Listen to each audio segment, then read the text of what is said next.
Welcome back to the Mountain Man Medical YouTube channel. Thanks for hanging out. In today's video, we're going to take a look at the TMT tourniquet. That is the Tactical Mechanical Tourniquet. Sometimes I feel like this is a tourniquet channel. Like all I do is review tourniquets, but that's what people love, I guess. They just want to know about new tourniquets. The TMT tourniquet is the Tactical Mechanical Tourniquet. It's great little tourniquet. But before we get into that, I want to ask you to go ahead and hit the subscribe, leave a like on the video. That's a free way to support the channel. If you've been lurking around for a little while, go ahead and pull the trigger, subscribe, and help me get these videos out to you more often. Don't forget to hit the bell notification. That'll notify you every single time I drop a new video. But without further ado, let's check out the Tactical Mechanical Tourniquet. This is the Tactical Mechanical Tourniquet. I've said that so many times in the past couple of days.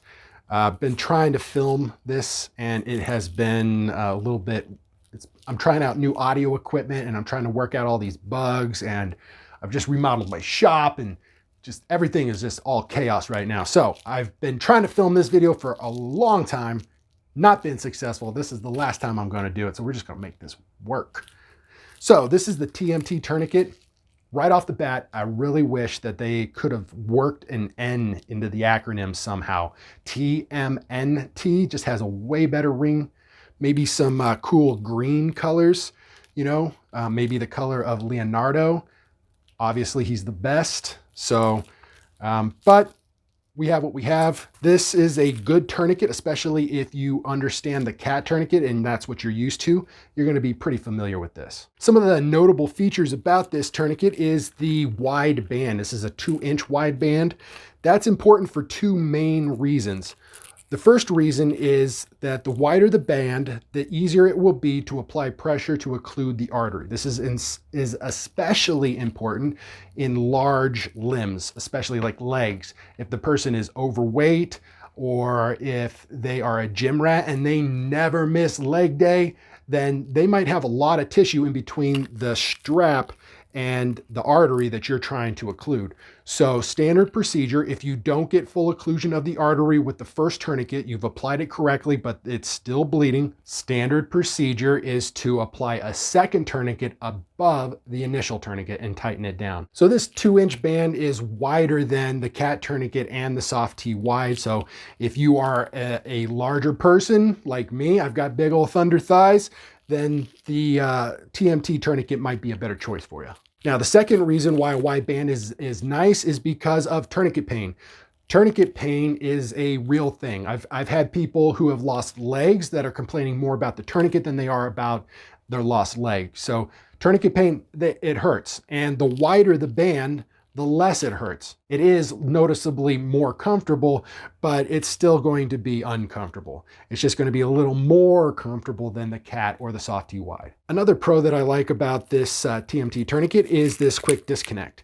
Now, you have to have a quick disconnect here because you can't unthread the strap. It has this little pull handle here. It's larger and it's kind of hard. It's got something in there so that you can grip it better, which is nice. But because of that, it won't pull through the strap. And that's important. You need to be able to pull this through. You need to be able to disconnect it.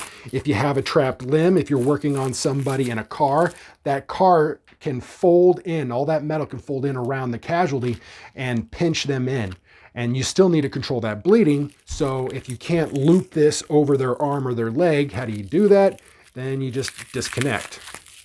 So you need to have that disconnect. The soft T has a metal disconnect here, which works pretty well, but the cat tourniquet, the only way that you can disconnect that is by unthreading it from the buckle. They call this the red tip technology. I don't know why, but that just seems so ridiculous to call painting the end of this red tip technology, but that's what it's called. So the way that you disconnect it to fix that bleeding on the trapped limb, run it out, and then you got to thread it back through. Now, in the old days, they used to tell us that there used to be two of these slots that you had to go through. You had to go through the one and then back in through like a normal buckle. Since then, they have gotten rid of that second slot, and now you only have to go through the first. Apparently, they got enough, they secured it well enough with just the one for that to work. So you don't have to go through both slots, which is nice now, but I can tell you from experience that when you're shaking and you're trying to get that lined up, it's a little bit frustrating. Not a huge deal. It's definitely not a deal breaker, but using this on a trapped limb is not a whole lot of fun. So if that might be a deal breaker for you, and you might prefer the TMT over the cat tourniquet. So those are some of the more notable features. It seems like a really great tourniquet. I'm going to show you how to fast apply it. Like I already said, if you like the cat tourniquet, then you're probably going to like the TMT tourniquet. It's very similar, and this is how you apply it.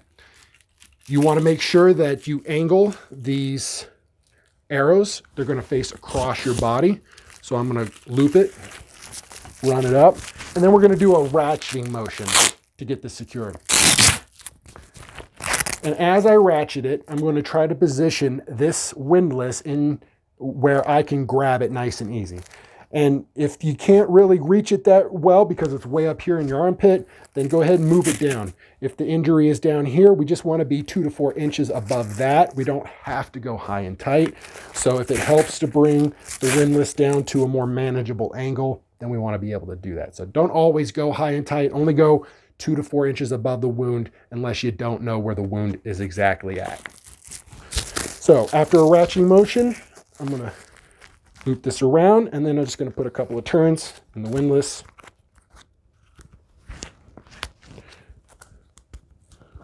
Ooh, that's nice and tight. And now I've got it locked in place. This clip seemed to work pretty well. And there we go. It is all applied and secured. Now, one of the main problems that I have is, what do you do with this? Like, this really bothers me, this hanging out. If you're carrying the casualty somewhere, you're definitely going to get this caught on stuff. So if at all possible, you want to try and wrap that around. I can stick it to my little sweater here, and that can kind of stay. But without that, you're going to have to figure out a way to kind of tuck that. You don't want that flapping around and getting caught on stuff and jerking this tourniquet loose. That'd be a bad day for everybody. All right, guys, that's all I got for you. Thanks for hanging out and checking out this video. That was the TMT tourniquet. You can find these on mountainmanmedical.com. We're selling them.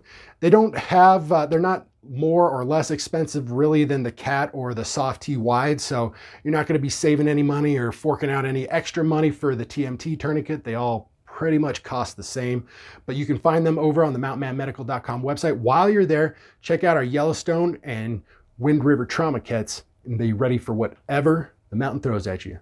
I'll catch you guys in the next one.